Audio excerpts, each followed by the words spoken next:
peu tordu là, non? Non, ça a l'air d'aller. Bon. Petit café en intraveineuse, s'il vous plaît. Vous êtes plutôt team café ou team thé? Parce que moi, je suis team café à 300%. Sans café, je tiens pas ma journée. C'est psychologique en fait.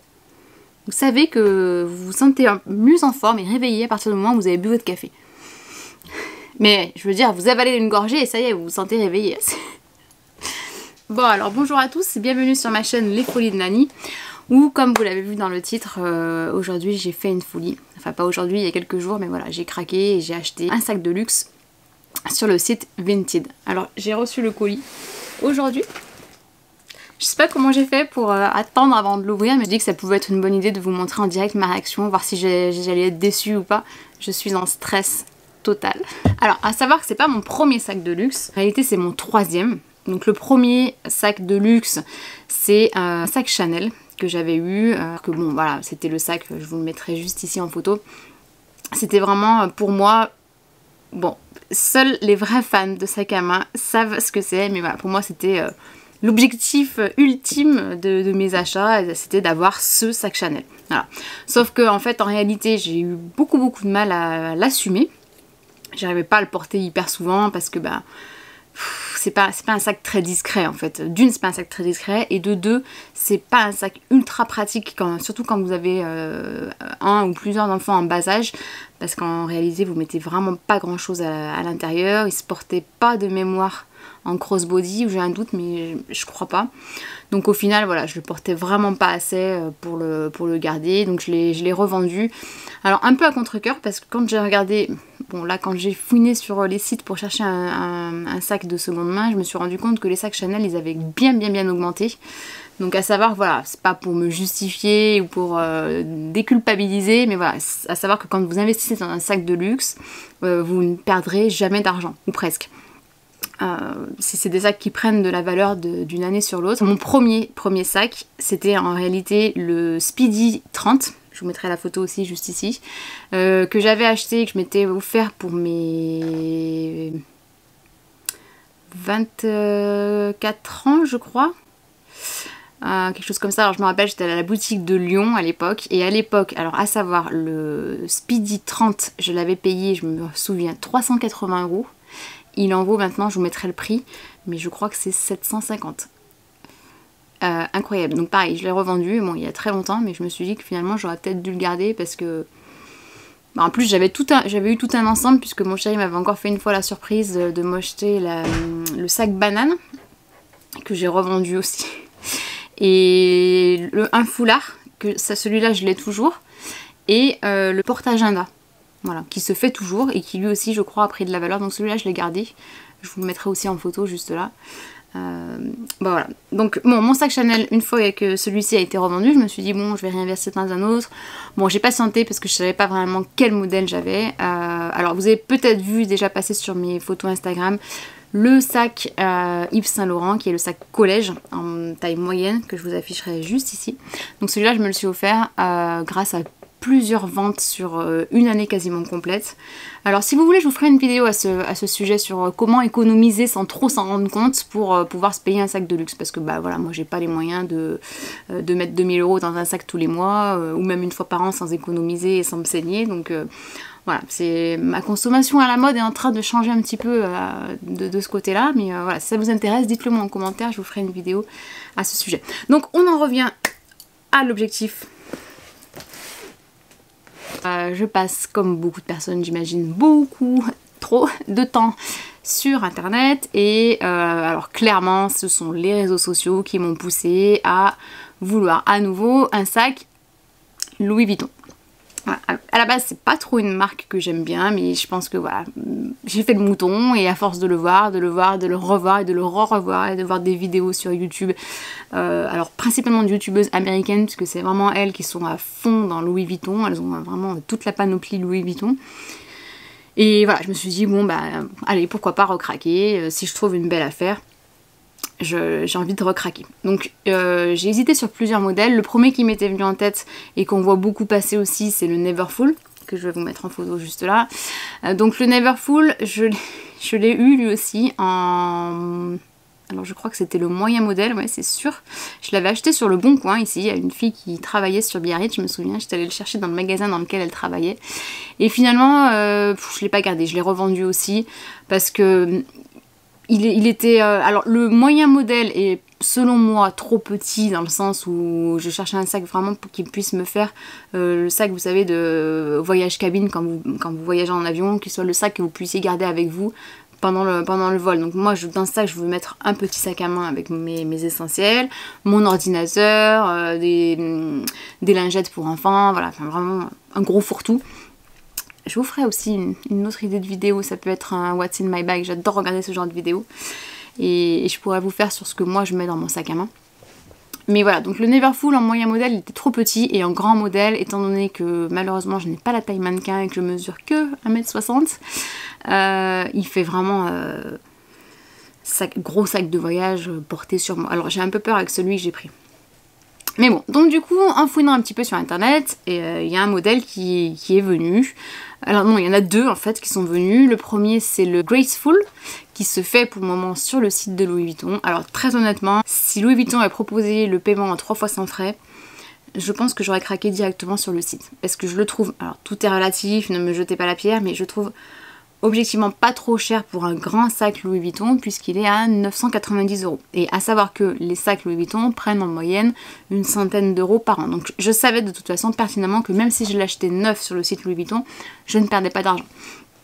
Le problème c'est que je n'avais pas les 990 € sur mon compte pour les payer en une fois. Donc bon, je suis passée sur un autre modèle et c'est là que j'ai vu le modèle Galliera, qui je pense est le modèle, alors dites-moi en commentaire si vous le savez, mais je pense que le Galliera doit être le modèle qui était celui fabriqué avant le Graceful, parce qu'ils sont quand même assez ressemblants. Donc voilà, donc une fois que je savais à peu près le modèle que je voulais, j'ai commencé à fouiner sur internet, donc sachant que j'ai 3 sites de seconde main sur lesquels je passe beaucoup de temps. Donc le premier c'est Vinted, le second c'est Vestiaire Collective, et le troisième c'est Vide Dressing. Voilà, c'est les trois sites sur lesquels j'ai un compte, je vends principalement, vraiment. J'ai fait beaucoup de tri ces dernières années sur mes sacs à main parce que je reconnais que je suis une acheteuse compulsive, donc là la preuve en est totalement. Mais voilà, j'ai jamais perdu d'argent, je me suis toujours débrouillée à les revendre sans y laisser trop de plumes au passage. Je les entretiens bien, je les porte pas beaucoup puisque j'en ai beaucoup, donc forcément ils s'usent pas beaucoup. Mais voilà, c'est vraiment sur ces sites où j'ai commencé à chercher. Après, mes critères de recherche, ils étaient assez simples. Le premier et le plus important, c'était que la personne qui vendait le sac dispose de la facture d'achat pour être sûr que ce soit un original et pas une contrefaçon, parce que malheureusement sur les sacs Louis Vuitton, je sais qu'il y a beaucoup de contrefaçons. Donc je voulais vraiment qu'elle ait la facture d'achat, qu'elle me l'envoie par photo pour être sûr aussi que voilà, me le fasse pas à l'envers et qu'une fois que je reçoive le sac, ah bah, il n'y a pas la facture dans le colis. Que la personne ait aussi le dust bag, donc vous savez c'est le petit sac à poussière, anti-poussière dans lequel vous pouvez ranger votre sac quand vous vous en servez pas. Parce que pareil, pour la revente, c'est quelque chose qu'on va vous demander et si vous l'avez pas, ça vous fait perdre de la valeur à votre sac. Et qu'il soit forcément voilà, pas trop dégueulasse parce que bon voilà, alors celui que j'ai acheté je sais qu'il est pas hyper, enfin il avait pas l'air hyper nickel. Donc si vous avez des astuces sur comment rénover entre guillemets votre sac Louis Vuitton, je suis preneuse parce que pour le moment sur internet j'ai pas vu grand chose, si ce n'est que d'y mettre un bon coup avec vous savez ces éponges blanches là, les éponges magiques. A priori ça fait partir déjà au moins un petit peu la saleté. Et la dernière chose c'était de le payer à un prix raisonnable hein, comme tout le monde. Alors pas non plus un prix dérisoire parce que sinon c'est que vraiment il est dans un état catastrophique. Mais voilà, je voulais pas non plus que ce soit juste 100 ou 200 € de moins que le prix de base. Sinon voilà, je m'étais dit tu attends un peu et puis tu t'économises pour te l'acheter et te prendre le Graceful que j'avais vu sur Louis Vuitton. Voilà, donc à force de chercher, de m'armer un petit peu de patience, j'en ai trouvé un qui me plaisait. Donc là, qu'est-ce que vous faites sur Vinted? Vous rentrez, donc c'était sur Vinted, donc là vous rentrez en contact avec la vendeuse. Donc déjà par rapport aux échanges par message, vous voyez tout de suite quand même si c'est quelqu'un de sérieux ou pas. Alors l'avantage du confinement, c'est que les gens ils sont hyper disponibles et qu'ils répondent du tac au tac. Et malheureusement, c'est que dans cette période, il y a des gens qui sont aussi un petit peu à court d'argent et ça permet de pouvoir faire des bonnes affaires. Donc voilà, donc c'est ce qui m'a permis aussi de le négocier un petit peu.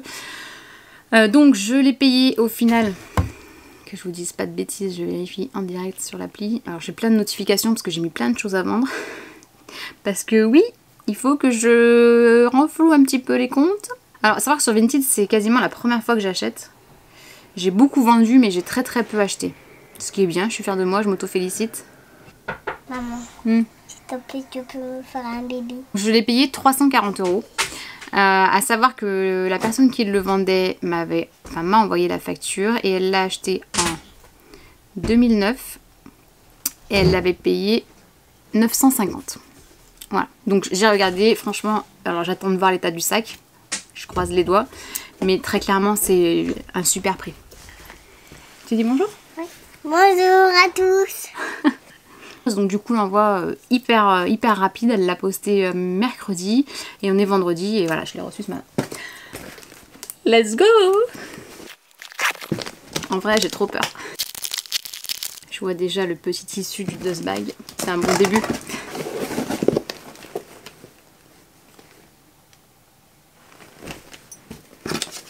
Alors elle m'a mis un petit mot. Bonjour Stéphanie, merci pour votre achat, profitez-en.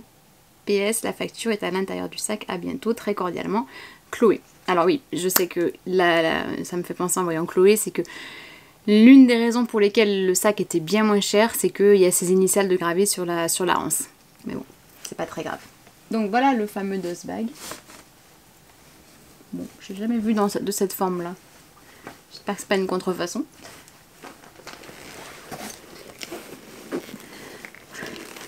Roulement de tambour. Waouh. Tadam! Bon alors je l'analyse de plus près. Non, franchement il est chouette. Il est très chouette. Alors, je pense que j'ai vraiment fait une bonne affaire. Dites-moi en commentaire. Bon, les angles ne sont pas abîmés. Je vous les fais voir. Et même là, alors bon, c'est des sacs qui se patinent avec le temps, mais voilà, ces initiales sont là. Mais bon. Alors j'ai vu une vidéo sur internet où vous pouvez les effacer. Non mais franchement, c'est quand même très discret les initiales. Bon, sachant que c'est CS, moi le S ça fait Stéphanie, donc c'est pas pire.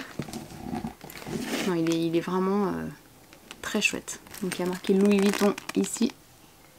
Je sais pas si vous voyez. Donc voilà, c'est ces traces que je sais qu'on peut faire partir avec les fameuses éponges magiques. Donc ça j'essaierai. Et dedans,